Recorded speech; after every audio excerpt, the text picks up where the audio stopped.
On a tous en nous un peu de ces modèles. 4L, Renault 5, R21, comme un marqueur de génération. Des voitures qui ont fait l'histoire de Renault, comme cette 4 chevaux, fabriquée dans les usines de Boulogne-Billancourt et de Flins. J'ai 43 ans et donc c'est un moyen de revoir, c'est une occasion de revoir un peu des voitures qu'on voyait dans les rues dans les années 80. Elles avaient une âme, il y avait quelque chose. Quand on roulait Renault, on ne roulait pas Peugeot. Chaque marque avait ses spécificités, tandis que maintenant tout est lisse. C'est aussi les Formule 1, avec tout ce que ça représente en termes de prouesse technique, la compétition, ces voitures qui vont vite, aussi tous les pilotes. Parmi les véhicules d'exception, la monoplace pilotée par Alain Prost en 1983. Renault est alors vice-champion du monde. Certains des acheteurs du jour sont des pilotes actuels.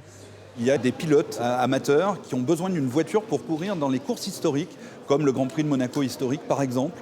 Et là, nous avons effectivement un catalogue assez fourni en termes de Formule 1. Les 180 véhicules exposés pour la vente aux enchères sont tous des modèles en double ou en triple qui, fourchette basse, vont rapporter au moins 5 millions d'euros. Autre modèle plus modeste mais convoité, cette Renault 5 GT Turbo Rallye.